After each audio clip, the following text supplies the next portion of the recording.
Hi, everyone. Welcome to another week. Angela Alston with Angela Alston Astrology.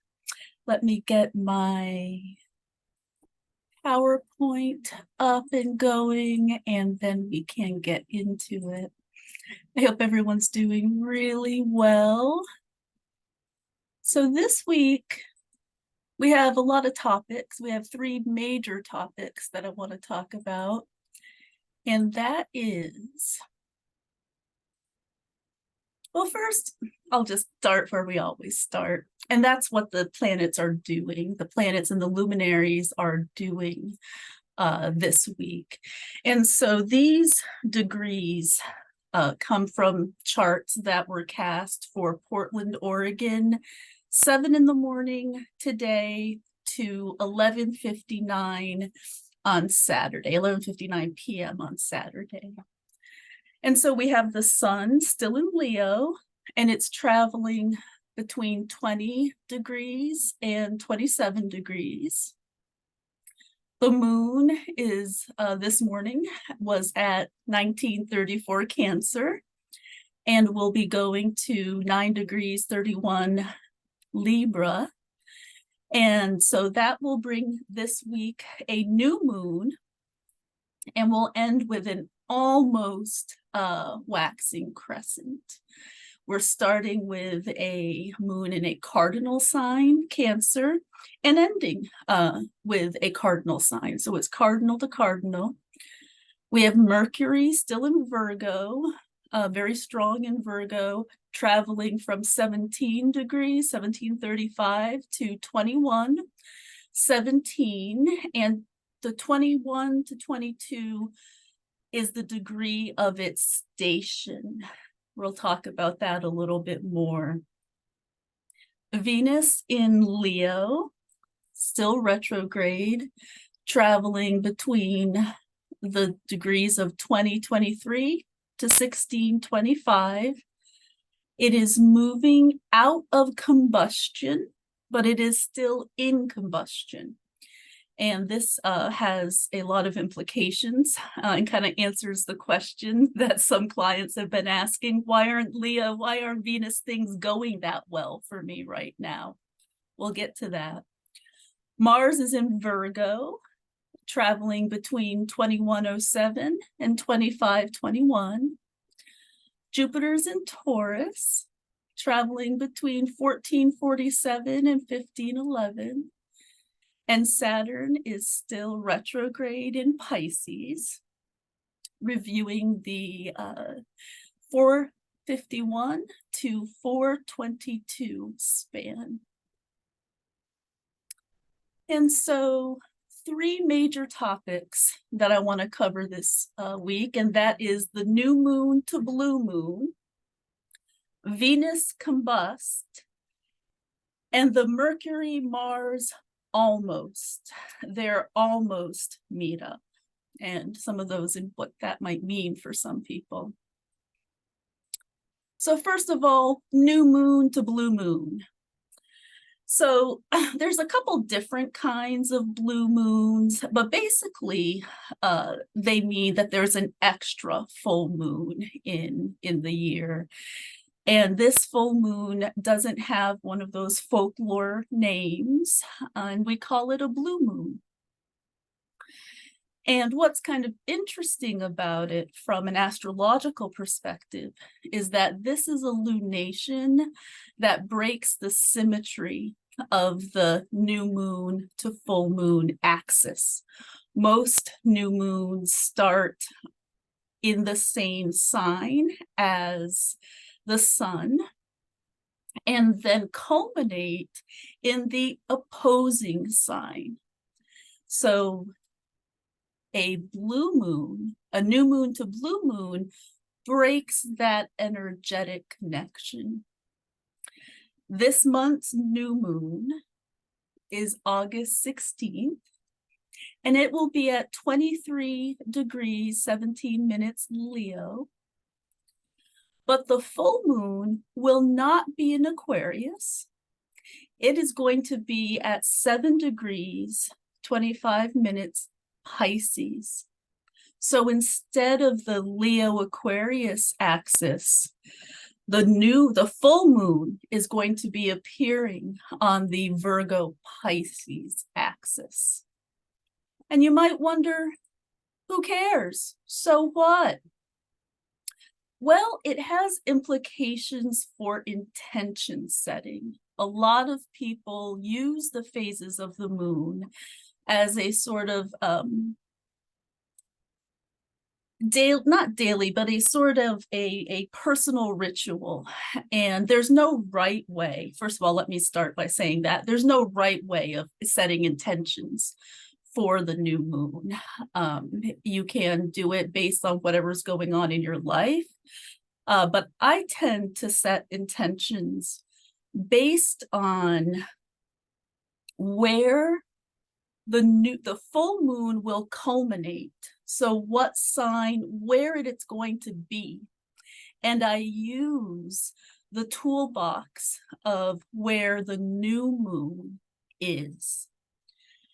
So for me, and I'll just use myself as an example, this month, I'm going to seed my intention to flourish, to bloom, to culminate in the house where I have Pisces, early Pisces, using the tools where I have late Leo. And for an example, this is using whole house. Leo is on the 7th house, whole sign for me, and Pisces is 2nd. I'm an Aquarius rising. So my moon intention, my new moon intention this month is going to look something like this. This lunation period, I'm going to be planting seeds in my house of resources, planting seeds that will bloom in my 2nd house, using the tools of collaboration with my partner to help grow them. So reaching into the fertile ground of my 7th house, which is where the new moon is, to grow intentions that will bloom and blossom in my 2nd house.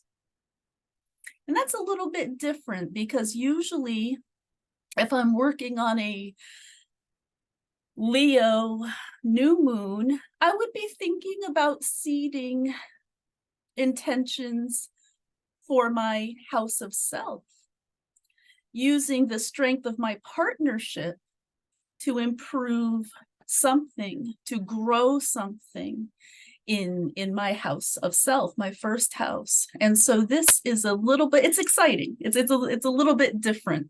It's a blue moon. Now for the next topic, Venus combust. So as I said, I've had a couple of clients actually reach out to me over the past couple of weeks saying, you know, I've been hearing so much about Venus in Leo and it's fabulous and let your light shine. And it's just not happening for me. Well, as a traditional astrologer, I have some very good answers to that. And that is, Venus is not in very good shape right now, right? Venus is combust. So we start the week with Venus at 20 degrees, 23 Leo. And it is, as of this morning, it was right in the heart of the sun. We call this Kazemi. It's a period of renewal, shedding the past, rebirth. It's an incredibly important time in Venus's cycle. This is the inferior conjunction. But Venus, once she leaves the heart of the sun, she will be going out and will be combust again. Now, combust is there's slightly different degree demarcations, but it's about 8 degrees 30 minutes from the sun. A planet that is combust is absolutely burnt up by the sun. Venus has the seed to become the morning star, but she's not there yet. She still has something to go through. And any planet that is combust is overwhelmed by the sun. You can't compete. There is only one sun in our solar system. And so Venus is going to be very weakened, gaining in strength, gaining in speed, but very weakened until August 19th. And so the parts of your life that are where you either have Venus, Taurus, or Libra on the cusps of those houses, or just relationships in general, finances in general, creative endeavors in general, things will be getting better, but Venus is still... Combust is one of the most degraded conditions that a planet can be in. They are not in their power yet. And even after she comes out of combustion on the 19th, she'll be under the beams of the sun until August 24th. So we have a little while of Venus that is not at her strongest, and that's kind of an understatement. Venus combust is unseen, right? Utterly overwhelmed, and quite frankly, powerless at this time. Venus retrograde is unstable, erratic, as retrograde planets are. Retrograde planets have a tendency to show their shadow side more than the more positive. It's one of the reasons why Venus retrograde periods are sometimes called the breakup seasons. Why would that be? Venus rules union, togetherness. Well, not when Venus is retrograde, right? Venus retrograde, like any planet that's retrograde, causes upheaval in the areas that she signifies, that she has rulership over, confusion, and quite frankly, damage.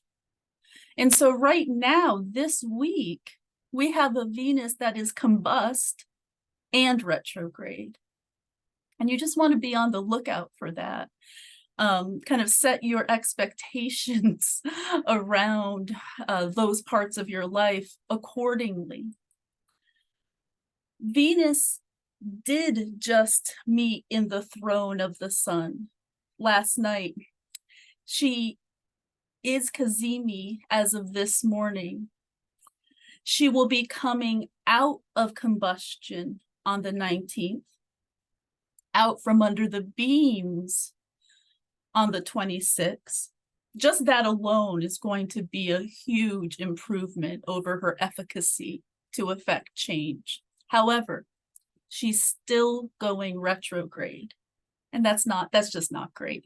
I mean, as a traditional astrologer, I can't lie. I can't misrepresent this. She does station direct on September 3rd. And that's an important date. But the most important date, perhaps, will be October 7th. That's when she's free of the shadow phase from this retrogradation. So we really have a couple months almost where Venus is not at her best, not able to be the benefic that she intends to be, and that she certainly will be as the morning star. So we have to just deal with this for a little bit longer. And here are the milestones: the 19th, the 26th of August, September 3rd, and then October 7th. And then she's going to be ravishing. And now we're going to move on to another topic that's happening this week. This is a little cutout of the chart for this morning, 7 a.m. Portland. And here we see Venus, I'm sorry, Mercury and Mars. Mercury's at 1735, Mars is at 2107. Well, we know Mercury moves faster than Mars. We would expect the meetup to be happening, the cute meet to be, well, it's not that cute, it's Mars, but to be happening very soon, imminently, in fact. But guess what? It doesn't. Mercury never meets up with Mars in Virgo. So the promise of this applying aspect never comes to fruition. And in horary astrology, this can be incredibly frustrating because it's a promise unfulfilled. And what happens is Mercury slows down, starts going very, very slowly, and doesn't really move beyond the 21 to 22 degree range. In fact, never even hits 22. No, well, not this week. Kind of gets stuck, spinning its wheels, and then turns retrograde on the 24th of August. And Mars just keeps on trucking. The closest that this aspect comes this week is 3 degrees. So it's still within feeling. You can still, it will still exert, it'll make its presence known. And a Mercury Mars is not a particularly pleasant presence, right? And in Virgo, it can manifest as some very sharp talk, and complaining and fighting, bickering. But what in horary, if you ask a question, what these two signify never comes to pass. And just in general, when this happens, when you have an aspect that does not perfect because one of the planets turns retrograde, we call that a refraination. A planet refrains from perfecting the aspect. It's as though the significator, let me get that word out. It's as though the significator, in this case, it would be Mercury, wants something, is going in a certain direction, but it's not the right time. You know, timing is a mysterious thing. But coming up so close, within 3 degrees, it's going to feel like, oh, it's almost, you almost have it. It's almost within your grasp, whatever the it is. But then Mercury slows down, stations, and starts its retrograde. And Mars just moves right along. And when it's Mercury refraining, it indicates a need to review the details. You have to reconsider the plan, gather more information and data. And whatever the situation with Mars was, it needs to be reviewed from a safe distance. It is not the time.